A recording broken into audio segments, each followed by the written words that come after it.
Good morning, students.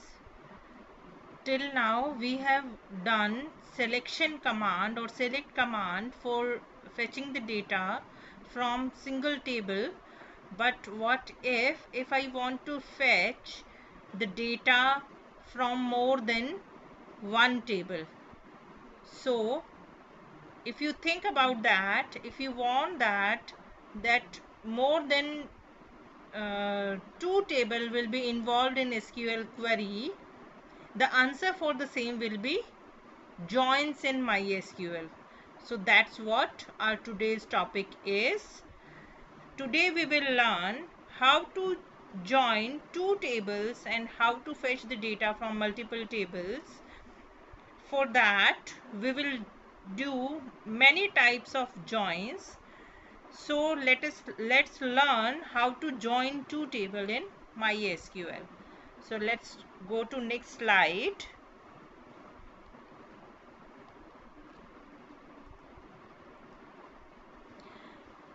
So if I want to define what is join, that is, a join is a query that combines rows from two or more tables.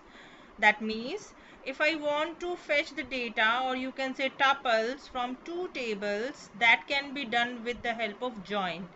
In join query, more than one table are listed in from clause. As you all know, if you want to fetch any data from table, for that the format we have already done. What was the format? You generally write select, then if you want to fetch the whole attribute, so that means all attributes if you want to fetch, for that you will write a star. And if you want to fetch or extract a particular attribute, for that you will write the name of the attribute by separating it with comma if multiple attributes are there. If only single attribute is there, then that particular single attribute you will write here, or if there are multiple attributes, that will be written with by separating it with comma. And if you want to fetch all the attributes, for that you will write here star. Then you will write here from, and then you will write here the name of the table. Suppose the name of the table is EMP, and you will give semicolon here. So this was the common format which we used for fetching the data from table. Now we are going to do how to fetch the data from multiple tables. So obviously two tables or more than two tables you are going to involve here. You are going to fetch the data from more than two tables. So definitely you will be writing the name of all those tables from which you want to fetch the data. So here I have written only one name of the table, because I am going to fetch the data from only the table whose name is EMP.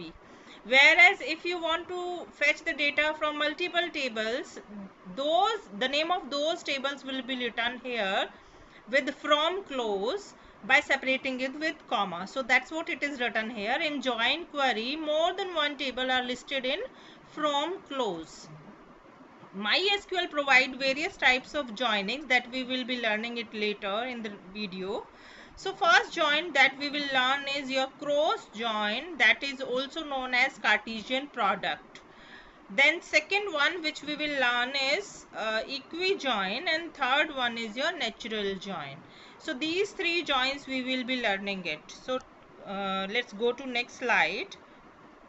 So first join is your cross join, or it is also known as Cartesian product. What it is, if you want to join each and every tuple of one relation to the other relation, that join is known as Cartesian product. So it will return all possible concatenations or combination of all the rows from both the tables. That is, one row of first table is joined with all the rows of the second table.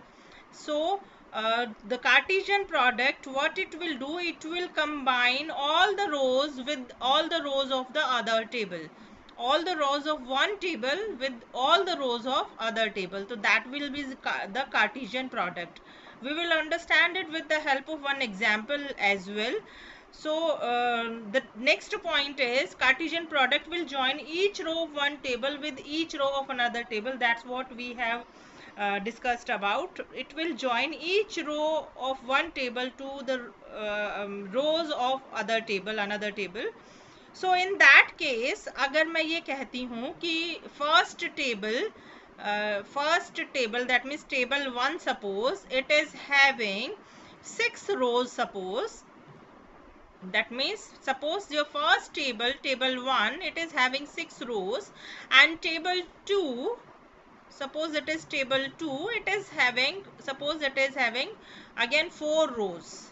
So if you do Cartesian product, or you can say if you do cross join, in that case the resultant table will be having how many tuples or rows, that you can calculate by multiplying it with the rows of above two tables, that is 6 and 4. So the resultant table will be having 6 into 4, that is 24 rows. That means it will, because it will combine each row of first table with the rows of the second table. तो obviously यहाँ पे 6 rows है, 6 रो इसकी first row के साथ combine होंगी, फिर 6 यही 6 रो इसकी सेकंड रो के साथ कंबाइन होंगी, फिर इसकी 6 रो थर्ड रो के इसकी थर्ड रो के साथ कंबाइन होंगी. तो automatically it will give you 24 tuples in the relation that we will learn, or that we will understand with the help of one simple example in the next slides. So third point is first table if it is having 6 rows, and second table if it is having 4 rows. So total 24 rows will be there in the output of the resultant table. So the resultant table will be having the cardinality of 24. Then total number of rose after Cartesian product अगर हम निकालना चाहें तो one is the same thing, जो आपका first table है क्योंकि उसमें 6 रोज हैं तो उसकी कार्डिनैलिटी 6 है, और जो सेकंड टेबल है उसकी जो टोटल नंबर ऑफ रोज है वो है आपकी 4. तो सेकंड टेबल की कार्डिनैलिटी आपकी है 4. अगर आप रिजल्टेंट टेबल की कार्डिनैलिटी कैलकुलेट करने की कोशिश करेंगे तो how you will calculate the cardinality of the resultant table, you just multiply the cardinality of first table, this is the multiplication symbol, and multiplied it with the cardinality of second table, it will give you the cardinality of the resultant table. So let's do some example for understanding the same.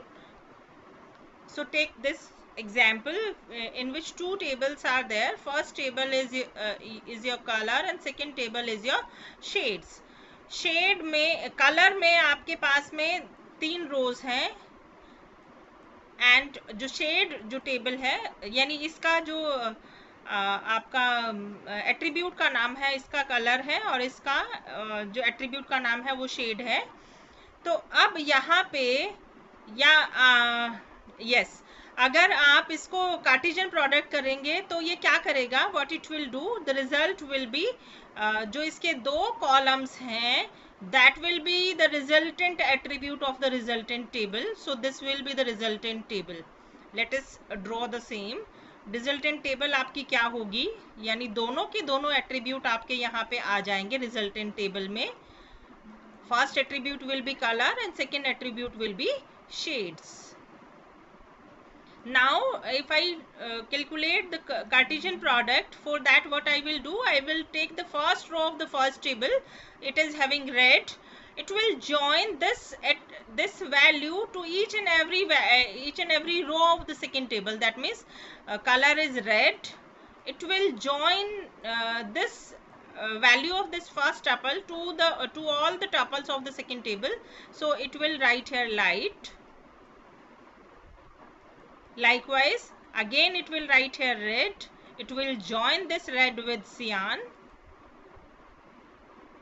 Then next is again it will write here red and it will join it with the next color, that is silver. So first row, the joining of first row for first table with all the rows of the second table we have done. Now take the second row, the value of the second row is green, so it will write here green, and it will combine this green with all the values or tuples of the second table. So it will write a green and then light, then green and then cyan, and then green and then silver. Okay, the second tuple we have joined with all the entries which is there in the second table. So likewise we will join this third tuple of the first table with all the attribute of the second table. So in this manner you can see how many tuples in the resultant table will be. आपका एक रो जो है इन तीनों के साथ combine होकर के 3 रो बना रहा है, सेकंड रो इन तीनों रोज के साथ कंबाइन करके नेक्स्ट 3 रोज बना रहा है आपका. इसी तरह से इसके लिए भी 3 रोज आपकी बनेंगी, 3 टपल्स आपके बनेंगे. तो टोटल आपकी रोज यहाँ पे बनेंगी 3. इसकी आपकी 3 रोज है, इसकी 3 रोज है. तो अगर आप इसका कार्टेशियन प्रोडक्ट करेंगे तो 3 मल्टीप्लाइड बाय 3, तो टोटल आपका जो टपल्स आएंगे रिजल्टेंट टेबल में that will B 9. So that will be the cardinality of the resultant table. Now cardinality can easily be calculated by multiplying the number of tuples of first table with the cardinality of the second cardinality of the second table. What about the degree of the resultant table? So you can see degree आप कैसे निकालेंगे. First table में एक ही attribute है, second table में भी एक ही attribute है, एंड यू कैन सी यहाँ पे कितने एट्रीब्यूट आए आपके, 2 एट्रीब्यूट्स आए रिजल्टेंट टेबल में. तो आप ये ध्यान दीजिए कि जब हम कार्टेशियन प्रोडक्ट करते हैं तो कार्डिनैलिटी कैलकुलेट करनी, रिजल्टेंट टेबल की कार्डिनैलिटी होगी फर्स्ट टेबल की cardinality multiplied by second table की कार्डिनैलिटी. वेयरएज अगर हम डिग्री कैलकुलेट करें तो डिग्री क्या होती है, आपकी नंबर ऑफ एट्रीब्यूट्स होते हैं.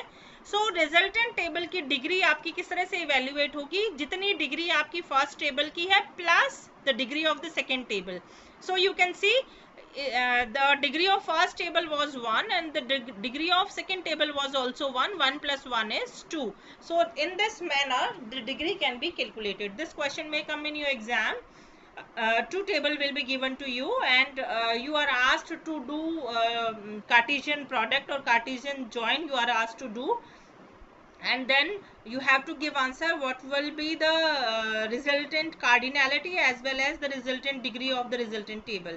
So that can easily be done. बस इतना ध्यान रखिए कि कार्डिनैलिटी आपकी होगी फर्स्ट टेबल की cardinality multiplied by second table की cardinality, whereas degree resultant table की क्या होगी, फर्स्ट टेबल की डिग्री प्लस सेकेंड टेबल की degree, that will be the resultant degree of the table. Okay, now the question arises how to do Cartesian product. So it is quite simple. जिस तरह से जब हम एक table से data को निकालते हैं, तो अगर मान लीजिए हमारे पास सिर्फ एक यही टेबल होती, कलर टेबल होती, हम इसके एट्रीब्यूट्स को अगर हम डिस्प्ले कराना चाहते हैं तो व्हाट आई विल राइट है select star from color. Likewise if I want to fetch the data from shades table, तो मैं उसके लिए क्या लिखूंगी, select star from shades and then semicolon. Likewise अगर मुझे दोनों टेबल से डेटा को निकालना है then it is quite simple. सारा एट्रीब्यूट्स आपको शो करने हैं तो star, select star from shades comma color and then semicolon. Here you can involve as many tables as you want. So if you are writing in this manner, the query if you are writing in this manner, the join of 2 table will be done and this join will be known as Cartesian product. Okay, let's go on next slide. Okay, here is one example that example we have done on slide as well. Here implementation of the same is being shown to you. So this is your color table. Colour में हमने name नाम का attribute लिया है और इसमें red, yellow और green जो है वो एंट्रीज ली है. लाइकवाइज एक और टेबल है आपकी शेड्स, उसमें आपका जो एट्रीब्यूट का नाम है वो है एस नेम और यहाँ पे 3 कलर्स आपके यहाँ लिए गए हैं। अब मुझे इन दोनों टेबल्स को ज्वाइन करके डेटा को दिखाना है। यू कैन सी, अगर मुझे कलर टेबल से डेटा को फेच करना है, आई विल राइट है select star from colour. If I want to fetch the data from shades table, I will write here select star from shades. And if I want to join both of these two, it is quite simple. You just write select star from the first table as well as the second table. So how it will combine, how it will do the joining, because I have written here the shades table first, so it will take the first value of this, that means shades table में जो आपका जो column है वो पहले आएंगे और जो कलर टेबल में जो कॉलम्स है वो बाद में आएंगे. Mind that. तो शेड्स अगर टेबल आपने पहले लिखी है तो एस नेम आपका पहले यहाँ पे आ गया है, एंड देन लाइकवाइज जो कलर है उसके जो भी एट्रीब्यूट है वो नेम एट्रीब्यूट है वो यहाँ पे शो किया गया है. अब यहाँ पे शेड्स में first entry is your light. It will join this light with each and every entry which is there in your colours table. So it will take this first row of shades table. So this is written here, and it will join it with the first entry, that is red. Likewise silver के साथ ये join करेगा red को ही, तो यहाँ पे red आ जाएगा. Then इसी तरह से golden को join करेगा red के साथ में, तो यहाँ पे आपका 3 entries यहाँ पे आ जाएंगी. Likewise next 3 entries, likewise next 3 entries. So total 9 rows will be there in the resultant table. So this is about how to implement it on MySQL. Then come on next slide. So next is your equi-join. You might have seen in this table, we are just joining the table without any condition, no condition we are giving. It is just joining each and every tuple with the other tuple of the next table. But what if I want to join depending upon some certain conditions? If you are giving that condition as equality symbol, अगर आप यहाँ पे equal to का symbol use करते हैं तो उस joining को हम बोलते हैं equi join. और अगर आप वहाँ पे equal to का symbol नहीं use करके कोई और symbol use करते हैं तो वो आपका non equi join कहलाता है. ठीक है, तो अब हम आते हैं equi join पे. The join in which columns are compared for equality is called equi-join. That means equality condition will be given in your query. A non-equi-join specify condition with non-equality operator, that I have already told. In equi-join we put asterisk. This star we will use in the selected list. Therefore the common column will appear twice in the output. एक चीज़ और आपको बता दूं, जब हम equi join करते हैं तो सबसे नेसेसरी कंडीशन, सबसे फर्स्ट कंडीशन हमारी ये होती है कि जिन भी 2 टेबल्स को हमें ज्वाइन करना होता है उन दोनों टेबल्स में कोई एक कॉलम आपका कॉमन होना चाहिए, यानी उसमें सेम वैल्यूज होनी चाहिए, सेम एंट्रीज होनी चाहिए, तभी हम उसको इक्वी ज्वाइन कर सकते हैं. एग्जाम्पल की हेल्प से हम इसको समझेंगे, then you will better understand. To understand the output let's take 2 table, one for employ, एक टेबल हमने लिया है employ, and another one is for department. तो दूसरा टेबल हमने डिपार्टमेंट लिया है. एम्प्लॉय टेबल में भी डिपार्टमेंट नंबर है और डिपार्टमेंट टेबल में भी डिपार्टमेंट नंबर है, और हम इस डिपार्टमेंट नंबर के बेसिस पे ही, ये जो कॉमन कॉलम दोनों ही टेबल में लिया गया है, इसके बेसिस पे we will join the table. So let's do. So these 2 tables I have taken. First table is your EMP. It is having EMP number, E name, department number, salary. As well as I have taken one more table, that is department. It is having 4 entries into it, and you can see this department number is common here. और इसी department number को compare करके equality show करके हम इन दोनों tables को join करेंगे. Mind that. Equi join में नेसेसरी कंडीशन है कि आपका 2 टेबल जिनको आपको इक्वी जॉइन की हेल्प से जॉइन करना है उसमें एक कोई कॉलम कॉमन होना चाहिए. Mind that, otherwise equi join आपका नहीं हो सकता है. Okay, next. So we have joined here. This is the first table, that is EMP table. This one is your second table, that is department table. So we have taken here. So this is the query which you will write for joining 2 table with the help of equi-join. As you can see, यहाँ तक तो हमारी query same है, select star from EMP comma department, अगर हम यहीं पे ही semicolon लगा देते हैं तो that means it is your Cartesian product. लेकिन मुझे कार्टेशियन प्रोडक्ट नहीं करना है। कार्टेशियन प्रोडक्ट में होगा क्या, ये फर्स्ट रो हर एक रो के साथ कंबाइन हो जाएगी, इसकी हर एक रो के साथ, देन सेकंड रो आपकी इन सारी रोज के साथ कंबाइन होगी, तो टोटल यहाँ पे 14 रोज हैं और इसमें 4 रोज हैं, तो उस हिसाब से इसकी कार्डिनलिटी आपकी आ जाएगी रिजल्टेंट रो में, ठीक है, रिजल्टेंट टेबल में। लेकिन now we are going to do equi join. Equi join में हम क्या करते हैं, we will put one condition with the help of where, and यहाँ पे 2 कॉलम्स है, डिपार्टमेंट नंबर जो कि EMP टेबल में है और डिपार्टमेंट नंबर जो कि DEPT टेबल में है, तो इन दोनों को यहाँ पे इक्वल शो किया गया है। दैट मीन्स जहाँ जहाँ ये कंडीशन सेटिस्फाई होगी वो रो आपस में ज्वाइन होके आपको आउटपुट पे दिखेगी, और जो जहाँ ये कंडीशन सेटिस्फाई नहीं होगी ये वो रो ज्वाइन होकर के आउटपुट में नहीं दिखेगी। Clear? So here you can see EMP dot department number is representing this attribute of EMP table, department attribute of EMP table, whereas DEPT dot DEPT number is representing this column or attribute of your DEPT table। यानी ये वाला जो DEPT है आपका, ये वाला जो DEPT number है वो आपके DEPT टेबल के अंदर से लिया गया है। अब हम करते हैं joining. So let's take this first रो।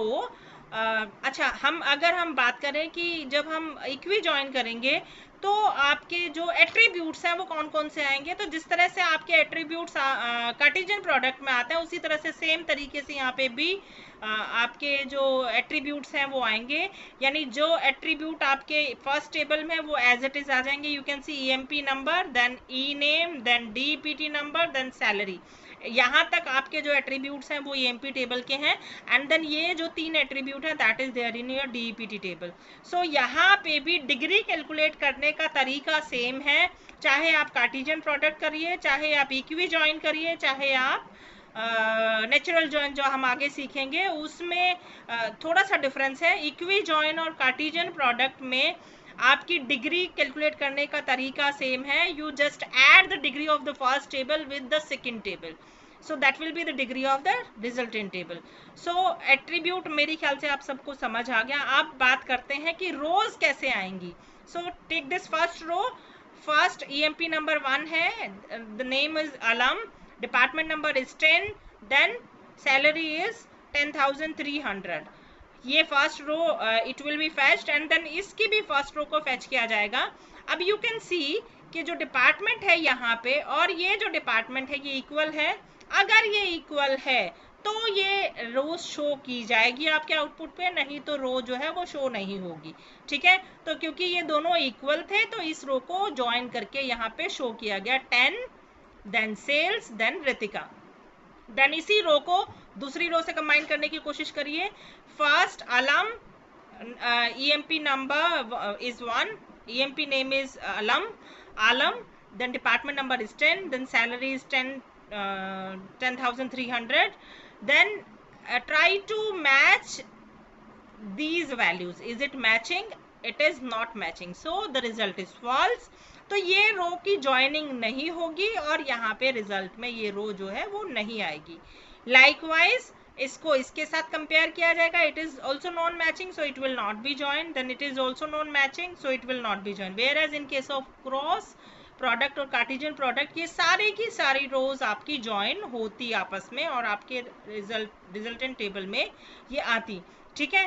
तो जो आपका क्रॉस प्रोडक्ट होता है वो अनकंडीशनली आपके टेबल को ज्वाइन करता है, और क्योंकि अनकंडीशनली ज्वाइन करता है तो उसमें रिलेवेंट डेटा आपका शो नहीं होता है। वेयर एज जब हम इक्वी ज्वाइन करते हैं तो आपका रिलेवेंट डेटा शो होता है, क्योंकि हम इन दोनों को इक्वालिटी मैच करके ही उसके सामने उसका रिजल्ट लेकर के आते हैं। लाइकवाइज सेकंड टेबल को, सेकंड रो को आप लीजिए, सेकंड रो ये लेगा, सेकंड रो को पहले इसके डिपार्टमेंट नंबर को इसके साथ मैच करेगा, और ये मैच नहीं होता है तो इसको ज्वाइन नहीं किया जाएगा। देन इसको इसके साथ मैच करेगा, इट इज मैचिंग, तो ये सेकंड रो आपकी यहाँ पे उसी हिसाब से यू कैन सी आ गई। यानी जहां जहां ये मैच करती है वहां वहां ये रो यहाँ पे शो होगा। सो यू कैन सी जो आपका डिग्री है वो किस हिसाब से आएगा, जहां पे मैच होगा वहां पे आएगा। मान लीजिए यहाँ पे होता 50 एंड देन सपोज मैंने यहाँ लिखा programming, suppose here I have written programming.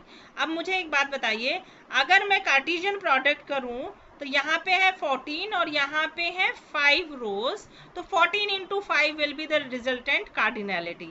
लेकिन अगर मैं इसको इक्वी जॉइन करती हूँ तो इक्वी जॉइन में आपको फिजिकली इनको जॉइन करके देखना पड़ेगा कि रिजल्टेंट कार्डिनैलिटी क्या होगी। ये इंट्रोड्यूस करने के बाद भी इसकी जो कार्डिनैलिटी है वो 14 ही रहेगी। क्यों 14 रहेगी?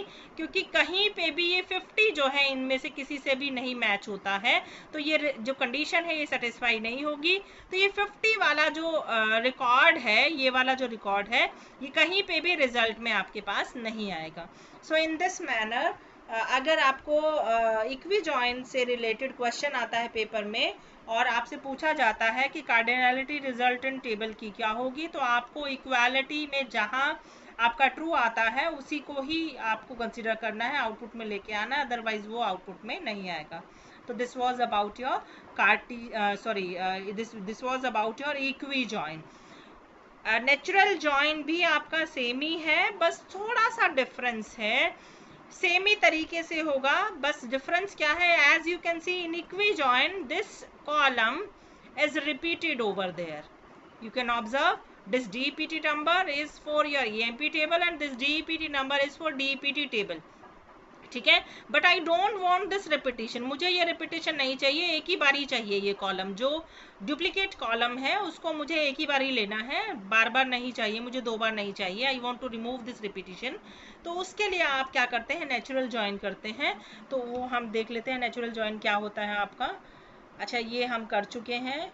अच्छा, yes, one more thing I want to tell you कि आपने यहाँ देखा, इस टेबल में देखा, हमने EMP और DPT टेबल्स लिए हैं और DPT नंबर को रिप्रेजेंट कर, क्योंकि DPT नंबर यहाँ पे 2 बार है, एक बार ही यहाँ है और एक बार ही यहाँ है, तो हमें कंप्यूटर को ये बताना पड़ता है कि ये जो DPT नंबर है वो कौन सी टेबल का है, EMP टेबल का है, और ये वाला जो DPT नंबर है वो DPT टेबल का है। तो हमें उस टेबल का नाम यहाँ पे लिखना पड़ता है। ठीक है, अगर आप चाहें तो ये टेबल का नाम नहीं लिख करके यहाँ पे इन टेबल्स को रीनेम कर सकते हैं, that is there on the next slide. So query same है आपकी, you can see select star from EMP, और हमने इसको रीनेम किया है, रीनेमिंग हमने पहले सीखी है। लाइकवाइज DPT टेबल को भी हमने रीनेम किया है, DPT टेबल को हम रिप्रेजेंट कर रहे हैं D से और EMP टेबल को हम रिप्रेजेंट कर रहे हैं E से। तो हम EMP टेबल की जगह पे E यूज रख सकते हैं कंडीशन में, और DPT टेबल की जगह D यूज कर सकते हैं कंडीशन में। That is quite simple, otherwise the query is same. Okay, next is natural join. As far as natural join is concerned, it is just equivalent to equi join, but the single difference is that the duplicate column will be removed. That means the column upon which you are joining the table, that is actually displayed 2 times if you are doing equi join. If you want that only one time it should be displayed, for that natural join is most suitable. So let's learn the join in which only one of the identical column means to say that the same column, that was DPT number in the previous query, exist in is called natural join. It is similar to equi join except that duplicate columns are eliminated in natural join that would otherwise appear in equi join, that we have already discussed. In natural join we specify the names of the column to fetch in place of star. हम equi join में star लिखते हैं, यहाँ पे natural join में हम star नहीं लिख करके क्या लिखेंगे, उन पर्टिकुलर कॉलम्स का नाम लिखेंगे। और ये भी ध्यान रखेंगे अगर कॉलम्स के नाम में कोई एम्बिग्युइटी है, यानी दोनों टेबल्स में सेम नाम से अगर कॉलम यूज किया गया है तो हमें कॉलम का नाम उसके साथ में डॉट करके देना है। तो let's see that how to do. So you can see select E. अच्छा, यहाँ पे हमने सिर्फ 3 ही कॉलम्स को फेच किया है, ई नेम, सैलरी और डी हेड, और यहाँ पे इसको रीनेम किया है और ज्वाइन किया है with the help of DPT number. तो यहाँ पे ज्वाइनिंग आपकी हो गई है। This is known as natural join. More clearly we will understand it in the next slide. You can see EMP number show करना है हमें, so EMP number is there. E name show करना है, हमने ई नेम शो किया। अब यहाँ पे DPT number you can see EMP table में भी है और DPT टेबल में भी है, तो कौन सा वाला डी नंबर आपको शो करना है वो हम किससे बताएंगे, EMP.DPT नंबर से। यानी ये जो DPT नंबर है वो EMP टेबल से फैच किया गया है। यहाँ पे आप अगर DPT नंबर भी लिखते तब भी आंसर तो मतलब जो वैल्यूज एंट्रीज तो है वो सेम ही आती क्योंकि डुप्लीकेट था। तो आपकी चॉइस है, आप यहाँ पे DEPT नंबर भी लिख सकते हैं, it is your choice. Comma d name, so d name is here, then d head is here. अब कौन कौन सी टेबल है, EMP टेबल है और डिपार्टमेंट टेबल है, यहाँ पे रीनेमिंग नहीं की गई है। यहाँ फिर कंडीशन ली गई है एंड देन इक्वालिटी यहाँ पे शो करनी है। माइंड दैट नेचुरल जॉइन में भी हम इक्वी जॉइन की तरह से कॉमन कॉलम की इक्वालिटी शो करते हैं, so that the table can be joined depending upon the common columns. So this was about your natural join. So this is the basic difference between natural join and equijoin. Your common column is not repeated here, and you will write the name of the columns individually rather than writing here star. अगर आप यहाँ star लिखते तो वहाँ पे वो equijoin हो जाता और DPT नंबर आपका 2 टाइम्स आता। ओके, देन आप अगर चाहें एडिशनल कंडीशंस भी यहाँ पे जिस तरह से हम बाकी क्वेरीज में लिखते हैं वो एडिशनल कंडीशंस भी दे सकते हैं। जैसे कि फॉर एग्जांपल मुझे सिर्फ उन्हीं एम्प्लॉयज़ के डिटेल्स को दिखाना है जो कि HR डिपार्टमेंट में काम करते हैं। तो HR डिपार्टमेंट जो है यू कैन सी जो डी नेम है वो किस में है, DPT टेबल में है, और जो EMP नंबर ई नेम है, EMP नंबर और ई नेम ये कहाँ है आपका, इवन DPT नंबर भी ये कहाँ है आपका, ये आपकी टेबल EMP में है। एंड देन जो डी नेम और डी हेड है ये कहाँ पे है, DPT टेबल के अंदर है। तो जब भी आपको ऐसी कोई क्वेरी दी गई हो जब आपका डेटा यानी जो भी कॉलम्स आपको फेच करने के लिए बोला गया है वो 2 कॉलम से बिलोंग करता है, ठीक है। जब भी आपको कोई क्वेरी पेपर में आती है आप उसको केयरफुली रीड करिए और एनालाइज करिए जो कॉलम्स या एट्रीब्यूट्स आपको वहाँ पे फेच करने के लिए बोले गए हैं क्या वो कॉलम्स एक ही टेबल में लाई करते हैं। अगर वो एक ही टेबल में लाई करते हैं तो that is a simple query, एक ही टेबल से आप डेटा को फेच करना जानते हैं। लेकिन अगर वो कॉलम्स जो फेच करने के लिए बोले गए हैं, निकालने के लिए, डिस्प्ले करने के लिए बोले गए हैं, अगर वो मल्टीपल टेबल से रिलेट करते हैं, मल्टीपल टेबल्स में एग्जिस्ट करते हैं, मल्टीपल टेबल से बिलोंग करते हैं, तो आपको ज्वाइनिंग करनी ज़रूरी है। और ज्वाइनिंग करने के लिए हमेशा आपको सबसे पहले ये ढूंढना है कि कॉलम कौन सा है, और हमेशा उन कॉमन कॉलम्स को आप एक्स्ट्रा से एक कंडीशन देंगे जिसमें कि इसको इक्वल शो करेंगे, यानी कॉमन कॉलम को equal show. This is simple most way to identify कि ये जो क्वेरी है वो ज्वाइनिंग की है या नहीं है। सबसे आसान तरीका है, क्या करेंगे आप क्वेरी को ध्यान से पढ़ेंगे, एनालाइज करेंगे, अगर आपके एट्रीब्यूट मल्टीपल टेबल से बिलोंग करते हैं तो आपका सबसे पहला काम ये होगा कि उन दोनों टेबल्स में से कौन सा कॉलम ऐसा है जो कि कॉमन है। हमेशा कोई ना कोई कॉलम आपको कॉमन दिया होगा, तो उस कॉमन कॉलम को टेबल के नाम के साथ डॉट लिख करके इक्वल टू के साथ वेयर में एज कंडीशन लिखेंगे। उसके अलावा कोई कंडीशन दी गई है तो उसको एंड के साथ ज्वाइन करके उस कंडीशन को सिंपली जैसे हम लिखते थे सिलेक्ट क्वेरी में उसी तरह से देनी है। So it is quite simple, इतना पैनिक होने की ज़रूरत नहीं है, क्योंकि हम अगर सिंगल टेबल से डेटा को फेच करना जानते हैं तो it is not quite complex to fetch the data from multiple table. तो then this is about your natural join. तो ये भी जो हमने किया है this is also natural join because you can see department number को रिपीट नहीं किया गया है, तो ये भी आपका नेचुरल जॉइन है। ओके, अब नेचुरल जॉइन, इक्वी जॉइन और कार्टेशियन प्रोडक्ट को करने के दूसरे तरीके सीखते हैं। ओके, अब अभी तक हमने जो किया है वो सिलेक्ट क्वेरी की हेल्प से किया है, इसके अलावा कुछ एक कीवर्ड्स भी हैं जिसके हेल्प से हम नेचुरल जॉइन और इक्वी जॉइन और या फिर क्रॉस जॉइन जो है वो कर सकते हैं। Let's learn it. So first is your Cartesian product. Cartesian product अगर आपको करना है तो हमने क्या सीखा था, पहले जो हमने सीखा था वो हमने इस तरह से सीखा था, we will write here select star from shades comma colours. So we will write here comma. rather than writing here comma, you can write simply join या फिर क्रॉस जॉइन, दोनों में से कोई लिख सकते हैं. तो one of the same thing is there, so it will produce the same result which we have taken as output by using it comma. Okay, next is equi join. अगर हमें करना है तो it is also quite simple. वही तरीका है जिस तरह से हम करते हैं कार्टेशियन प्रोडक्ट. जॉइन की हेल्प से किया हमने अभी कार्टेशियन प्रोडक्ट. यहाँ तक अगर हम लिखें तो ये हमारा कार्टेशियन प्रोडक्ट है. लेकिन अगर हमें इक्वी जॉइन करना है तो obviously we have to give equality condition. तो ये हमारी इक्वालिटी कंडीशन है. वेयर की बजाय यहाँ पे आएगा on. Mind that. Okay, this was about your equi join. Likewise अगर आपको नेचुरल जॉइन करना है तो नेचुरल जॉइन करने के लिए हमारा जो वर्ड है दैट इज नेचुरल जॉइन. यहाँ पे आपको कंडीशंस देने की जरूरत नहीं है. यू जस्ट राइट है सिलेक्ट स्टार फ्रॉम ईएमपी, यानी यहाँ पे कॉलम्स के नाम भी लिखने की जरूरत. इट इज क्वाइट सिंपल आपको. लेकिन ये ध्यान रखिए वहाँ पे जो कॉलम है, कॉलम का नाम जो है वो सेम होना चाहिए, so that computer can identify कि कौन से कॉलम के बेस पे इसको ज्वाइन करना है. दिस इज नेसेसरी कंडीशन कि अगर आप इस वर्ड को यूज करके नेचुरल ज्वाइन करना चाहते हैं तो जो कॉमन कॉलम है उसका नाम सेम होना चाहिए, so that your computer can identify depending upon which you are going to join the two tables. So this was about your natural join.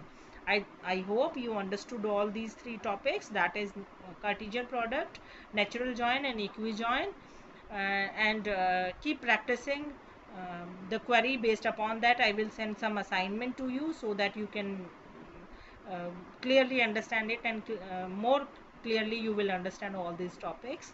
Thank you and have a nice day.